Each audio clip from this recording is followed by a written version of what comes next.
السلام عليكم ورحمة الله وبركاته. الحمد لله رب العالمين والعاقبة للمتقين ولا عدوان إلا على الظالمين. أشهد أن لا إله إلا الله وحده لا شريك له وأشهد أن محمدا عبده ورسوله. اللهم صل على محمد وعلى آله وصحبه ومن تبعهم بإحسان إلى يوم الدين أما بعد. Chers frères et sœurs, nous sommes réunis pour la deuxième fois en ce mois béni de Ramadan, le mois dans lequel fut révélé le noble Coran. Nous poursuivons donc par la grâce d'Allah Azza wa Jal la lecture de l'explication des recommandations de Luqman le sage à son fils, qui a été faite par le noble cheikh Rabi' ibn Hadi al-Madkhali, Hafizahullah Ta'ala. Cette explication qui a été faite lors de différentes assises dans l'explication du Coran.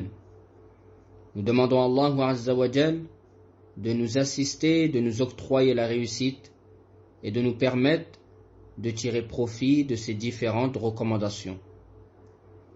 Le noble cheikh, qu'Allah le préserve, a dit, Allah Azza wa Jal a dit dans le sens des versets: et si tous deux te forcent à m'associer ce dont tu n'as aucune connaissance, alors ne leur obéis pas, mais reste avec eux ici-bas de façon convenable et suis le sentier de celui qui se tourne vers moi. Surat Luqman, verset 15. Il dit: si tes deux parents te forcent à désobéir à Allah Azza wa Jal, que cela soit un grand péché ou un petit péché, et à la tête des péchés, le polythéisme, le fait de donner des associés à Allah, alors dans ce cas ne leur obéis pas en cela, car ils n'ont aucun droit de t'ordonner la désobéissance à Allah, que cette désobéissance soit le shirk ou autre. Le prophète sallallahu alayhi wa sallam a dit à cet effet dans le hadith de Ali radiyallahu anhu rapporté par Al-Bukhari et Muslim: La ta'ata li makhlouqin fi ma'siyatillah. Nulle obéissance à la créature dans la désobéissance à Allah. Cependant, s'ils t'aident à obéir à Allah, t'orientent vers l'obéissance, t'éduquent d'une bonne éducation, alors ceci sera un bien pour eux.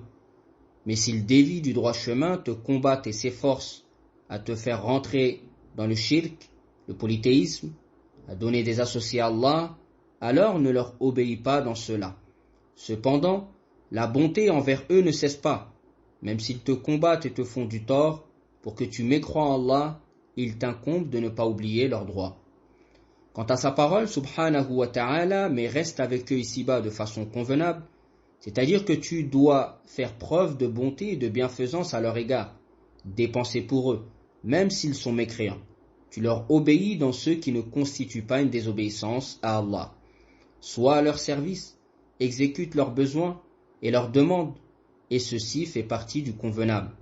Tu dois t'exécuter et obéir à toutes leurs demandes qui ne constituent pas une désobéissance à Allah Azza wa Jal. Le droit des parents ne tombe jamais, même si ces derniers tombent dans l'innovation, dans le shirk, car il t'est obligatoire d'agir avec eux de façon convenable dans ce bas monde. Ensuite, il t'incombe de suivre le chemin de ceux qui reviennent à Allah. Allah Azza wa Jal a dit à cet effet: et suis le sentier de celui qui se tourne vers moi. C'est-à-dire, reviens vers Allah, obéis-lui, ordonne ou adore-le en suivant le chemin de ceux qui reviennent vers Allah, parmi les prophètes et leurs suiveurs, parmi les savants sincères qui sont de bons conseillers, et parmi les serviteurs d'Allah pieux. Préserve le droit d'Allah et le droit des créatures, car ceci est le chemin de ceux qui reviennent à Allah et se repentent. Ces serviteurs préservent les droits d'Allah Azza wa Jal et le droit des créatures, dans l'ordonnance du bien, dans la réprobation du blâmable, dans l'appel à Allah Azza wa Jal, l'appel au tawhid, l'appel au bon comportement et tout ce qui a été rapporté de la législation islamique comme bien, et tout ce que la législation a interdit comme mal. Et parmi ce mal, il y a l'association à Allah, le shirk, le fait de s'opposer au messager. Voilà comment est celui qui revient et se repent à Allah Azza wa Jal. S'il commet un péché, il se repent d'un repentir sincère et suit la meilleure parole, qui est ce avec quoi le prophète sallallahu alayhi wa sallam est venu, qui englobe le tawhid, l'adoration d'Allah Azza wa Jal sans rien lui associer, la mise en garde contre le polythéisme, le fait de se soumettre à tout ce qu'Allah Azza wa Jal a ordonné et interdit. Ensuite, Allah Azza wa Jal a dit: vers moi ensuite est votre retour, et alors je vous informerai de ce que vous faisiez. Le retour de tous les gens se fera vers Allah Azza wa Jal. Il leur énumérera et les informera de leurs actes. Et parmi ces actes, est-ce que l'enfant a accompli et fait preuve de bonté envers ses parents? Concernant les parents, est-ce que les parents étaient sur la droiture? Et assurément, Allah Azza wa Jal les jugera s'ils ordonnaient à l'enfant de commettre du shirk, du polythéisme, l'innovation ou la désobéissance à Allah Azza wa Jal. Le retour est donc vers Allah, où il informera ses serviteurs de ce qu'ils faisaient. Il interrogera toutes les créatures, les djinns et les hommes.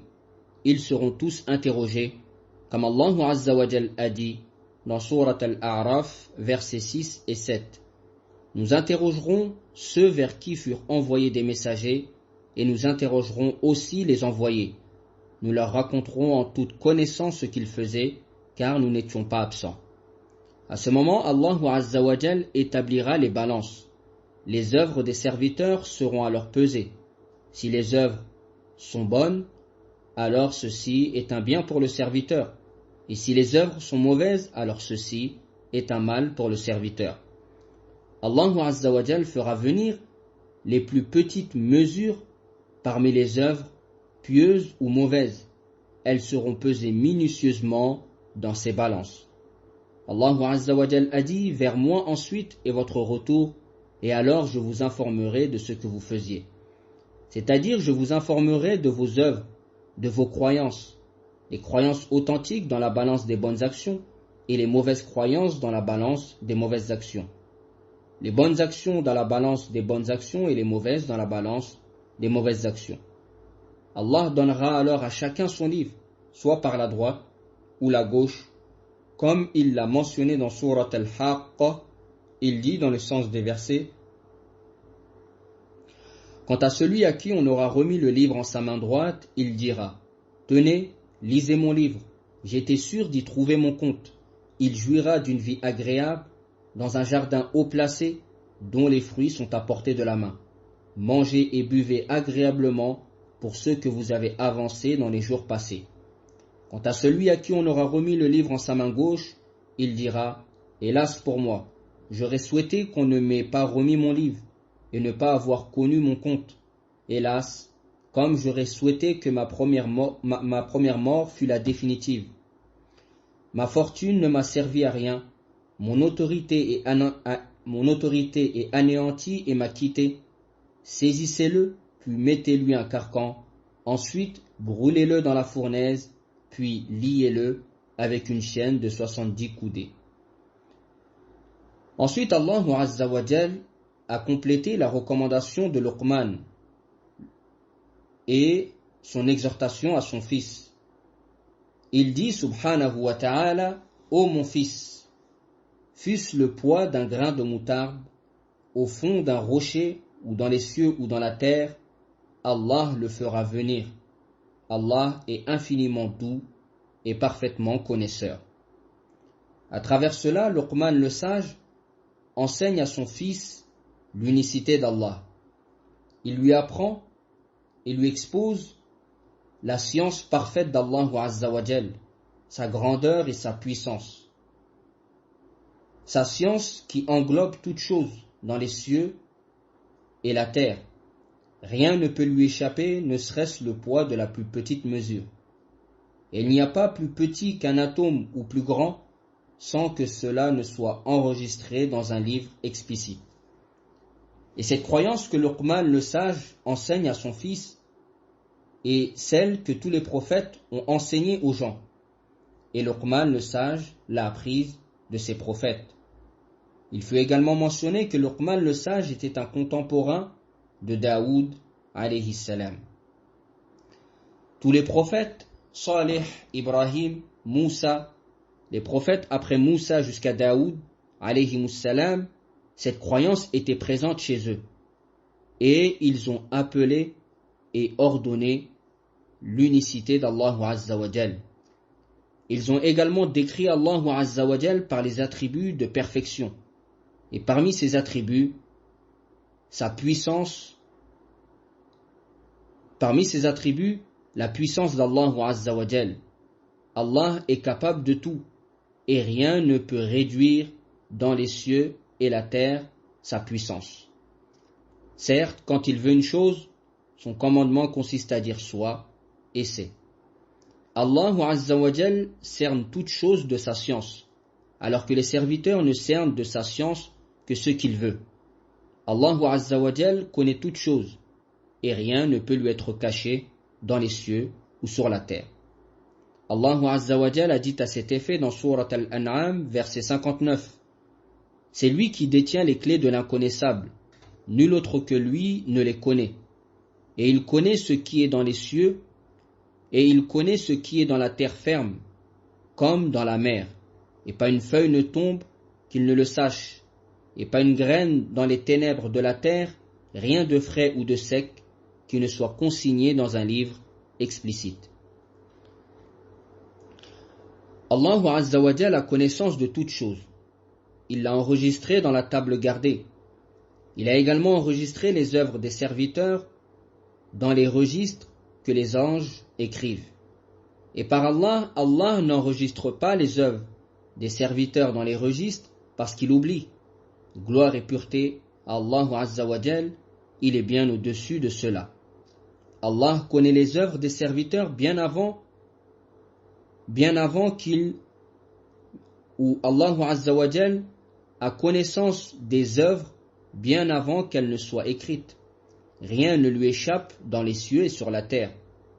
Ces montagnes, ce sable, ces gouttes, ces mers et océans, ces vagues, les animaux qu'il y a dans les océans, les créatures qu'il y a dans ces océans, Allah a connaissance de tout cela, dans la globalité et dans le moindre détail, petit ou grand.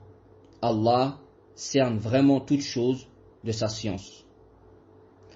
Cette croyance, Luqman le sage l'enseigne et l'inculque à son fils. Il dit, à travers la parole d'Allah Azza wa Jal, ô mon fils, fût-ce le poids d'un grain de moutarde au fond d'un rocher. Un rocher dur que personne ne peut pénétrer. Allah, lui, a connaissance de ce qui s'y trouve et il est capable d'extraire ce grain de ce rocher. À l'image de cela, Allah ramène la plus petite mesure d'œuvre que l'homme a accomplie. Il le jugera pour cette petite mesure si cela est du mal. Et si c'est du bien, alors cela ne sera pas perdu auprès d'Allah Azza wa Jal. Comme il dit à cet effet, subhanahu wa ta'ala, certes, Allah ne laisse personne fût-ce du poids d'un atome. S'il est une bonne action, il la double et accorde une grosse récompense de sa part. Surat An-Nisa, verset 40. Ceci est une croyance immense vis-à-vis d'Allah Azza wa Jal, qu'il convient à chaque musulman d'avoir constamment à l'esprit, à chaque instant de sa vie. Le musulman garde à l'esprit qu'Allah l'observe, le surveille, qu'Allah le connaît parfaitement et est capable de toutes choses. Ceci est une croyance et un dogme immense. Chaque musulman doit garder cela à l'esprit à chaque instant. Voilà pourquoi Luqman le sage, en premier lieu, a appelé son fils à délaisser le polythéisme et l'a mis en garde contre ce péché. Et à travers cela, il lui ordonne le tawhid, l'unicité d'Allah Azza wa Jal, qui consiste à vouer l'adoration à Allah Azza wa Jal seul. Il lui a également exposé la dangerosité du shirk, du polythéisme, lorsqu'il lui dit, certes, l'association à Allah est vraiment une énorme injustice. Ensuite, il lui a exposé et éclairci la grandeur d'Allah Azza wa Jal. Ceci afin que les sots, les faibles d'esprit, ne donnent pas à Allah Azza wa Jal des égaux. À travers cela, il a mentionné quelques attributs de perfection, car à Allah appartient les plus beaux noms, et Allah seul les cerne de sa science. Le prophète sallallahu alayhi wa sallam nous a informé dans le hadith de Aïcha radiyallahu anha, hadith rapporté par Muslim. Le prophète sallallahu alayhi wa sallam a dit: je ne peux te louer comme il se doit et comme tu le mérites. Tu es certes comme tu t'es loué toi-même. Le prophète sallallahu alayhi wa sallam a également informé qu'Allah possède des noms qu'il enseigne à qui il veut parmi ses serviteurs ou bien qu'il garde secret. Il a dit sallallahu alayhi wa sallam dans le hadith de Abdullah ibn Mas'ud radiyallahu anhu, rapporté dans le Musnad de l'imam Ahmad, authentifié par le Cheikh Al-Albani rahimahumallahu ta'ala, il dit dans le sens du hadith: je t'invoque par tous les noms que tu possèdes, par lesquels tu t'es nommé ou que tu as enseigné à une de tes créatures, ou que tu as fait descendre dans ton livre, ou que tu t'es réservé à toi-même dans la science de l'invisible auprès de toi. Ces deux caractéristiques font partie des attributs d'Allah Azza wa Jal, la puissance sur toute chose, c'est-à-dire qu'il est capable de tout, et le fait qu'il cerne toute chose de sa science. Il convient donc aux musulmans de ne pas être insouciants quant à ces deux caractéristiques, en se rappelant également le reste de ces noms et attributs de perfection. Car chaque fois qu'il se rappelle la perfection d'Allah Azza wa Jal, à travers ses noms et attributs, sa pudeur envers Allah augmente, son effroi, son désir et sa crainte d'Allah Azza wa Jal augmente. Allah Azza wa Jal a dit dans Surat Al-Kahf, verset 28, « Et n'obéis pas à celui dont nous avons rendu le cœur inattentif à notre rappel, qui poursuit sa passion et dont le comportement est outrancier. » Nous implorons Allah Azza wa Jal de nous protéger et de nous préserver de l'insouciance, de l'oubli, de l'insouciance du rappel d'Allah. Et le rappel d'Allah ne se fait pas seulement avec la langue, mais aussi avec le cœur et les membres. Et attention à ne pas être dans l'insouciance quant au fait de se rappeler sa grandeur, sa majesté, sa puissance, sa science, sa justice, sa bienfaisance et sa générosité, subhanahu wa ta'ala. Après cet avertissement de Luqman le sage à son fils, ainsi que cette exhortation et ce rappel qu'Allah Azza wa Jal cerne toute chose de sa science, le sens de cela est que tu prennes garde à ne pas désobéir à Allah, car Allah est témoin de toutes choses et il enregistre toutes choses. Et s'il ne te pardonne pas ce que tu fais comme mal, alors tu es certes voué à la perte. Et si ce mal est du polythéisme, du shirk, alors la perdition est sûre et sans aucun doute pour celui qui meurt dans cet état. Fin de l'explication du noble cheikh Rabi' ibn Hadi al-Madkhali, qu'Allah le préserve et allonge sa vie et le rétribue en bien pour ses travaux. Quelles leçons pouvons-nous tirer de cette explication et de ces versets? Premièrement, parmi les leçons que nous tirons de ce verset numéro 15, c'est qu'il n'y a pas d'obéissance aux parents ou à toute créature dans la désobéissance à Allah. Que cette désobéissance soit de la mécréance, du shirk, de l'innovation ou un péché. Et ceci est tiré de la parole d'Allah. Et si tous deux te forcent à m'associer ce dont tu n'as aucune connaissance, alors ne leur obéis pas. Il est donc interdit d'obéir aux parents ou à autres lorsque ce dernier ou ces derniers nous ordonnent une désobéissance à Allah.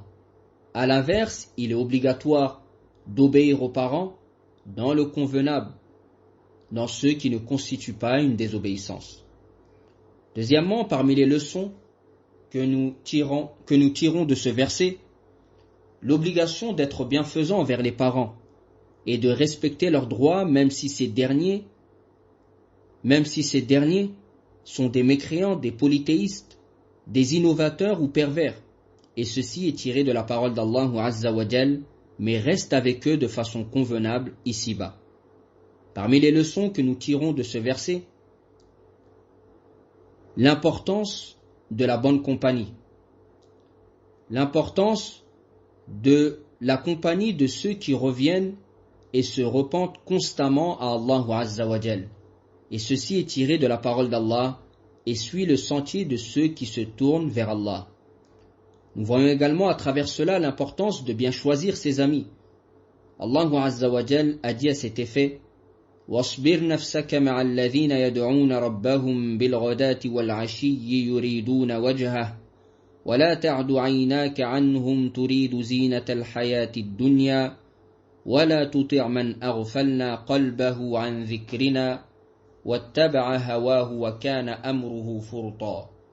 Dans le sens rapproché du verset, fais preuve de patience en restant avec ceux qui invoquent leur Seigneur matin et soir, désirant sa face, et que tes yeux ne se détachent point d'eux en cherchant le faux brillant de la vie sur terre, et n'obéis pas à celui dont nous avons rendu le cœur inattentif à notre rappel, qui poursuit sa passion et dont le comportement est outrancier. Sourate La Caverne, verset 28. De même, le prophète sallallahu alayhi wa sallam a dit dans le hadith de Abi Hurayra: Al-mar'u ala dini khalilih, falyanzur ahadukum man yukhalil. L'individu est sur la même religion que son ami. Regardez donc qui vous prenez pour ami. Parmi les leçons que nous pouvons tirer de ce verset, c'est que le retour se fera assurément vers Allah Azza wa Jal. Et ceci va aider le serviteur à agir en fonction de cela. Il va délaisser le mal et accomplir le bien. Car tout acte qu'il accomplit, il devra en rendre compte. Et ceci est tiré de la parole d'Allah: vers moi est le retour, et alors je vous informerai de ce que vous faisiez. Il y a en cela la croyance en la résurrection et au jugement.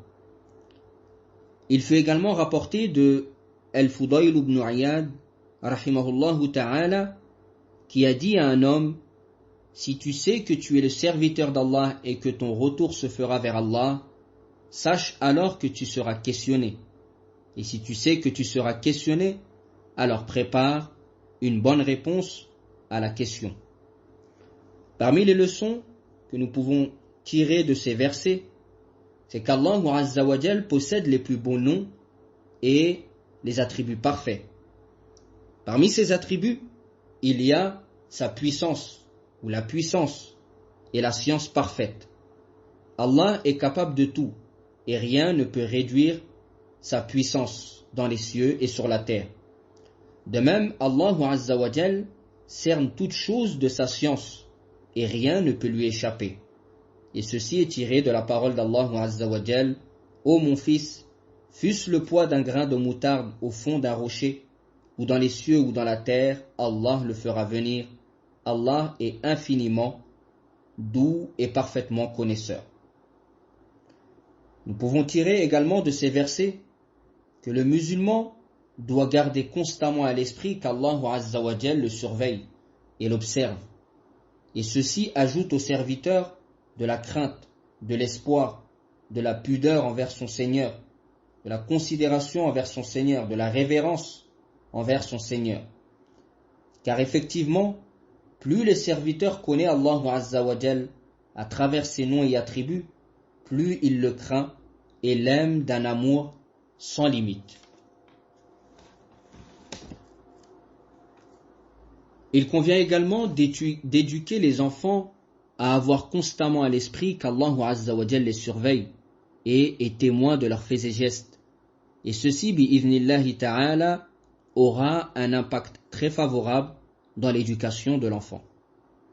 Parmi les leçons que nous pouvons tirer de ces versets, il y a la croyance aux balances et qu'Allah Azza wa Jal établira les balances. Et les œuvres, aussi infimes qu'elles soient, en bien ou en mal, seront comptabilisées et seront pesées dans la balance. D'ailleurs, la croyance des gens de la Sunna et que les œuvres, les individus et les registres seront pesés. Nous voyons à travers cela qu'Allah Azza wa Jal est prompt à faire les comptes. Le grain de moutarde d'injustice ou de bien, Allah Azza wa Jal l'enregistre. Et ceci est tiré de sa parole, fût-ce le poids d'un grain de moutarde au fond d'un rocher, ou dans les cieux ou dans la terre, Allah le fera venir. Et pour finir, parmi les leçons que nous pouvons tirer de ces versets, il y a la croyance dans les noms et attributs. La croyance que le musulman doit avoir concernant les noms et attributs. Et parmi ces noms et attributs, il y a Al-Latif et Al-Khabir, traduit par l'infiniment doux et le parfaitement connaisseur, dans le verset. L'infiniment doux, c'est-à-dire celui qui pourvoit et octroie à ses serviteurs leur subsistance de par sa douceur, à tel point que ses serviteurs ne se rendent pas compte de cela. Quant au parfaitement connaisseur, c'est celui qui a connaissance des choses cachées, subtiles et des choses apparentes. Également, le musulman doit savoir qu'il est obligatoire de croire aux noms et attributs d'Allah qui ont été rapportés dans le Coran et à travers la sunna authentique du prophète sallallahu alayhi wa sallam. Ceci, sans changer le sens, sans nier le sens, sans faire de ressemblance et sans demander le comment. Et ceci à la base du verset 11 de Sourate Ash-Shura, Laysa kamithlihi shay'un wa huwa as-sami'ul basir. Il n'y a rien qui lui ressemble, et c'est lui l'audient, le clairvoyant. L'imam Ahmad a dit à cet effet: nous décrivons Allah comme il s'est décrit lui-même, et comme l'a décrit son messager, nous ne transgressons pas le Coran et le Hadith. Voici quelques leçons que nous pouvons tirer de ces versets et de son explication. Nous nous arrêtons ici pour aujourd'hui et notre prochain rendez-vous sera la semaine prochaine. Bi'idhnillahi ta'ala.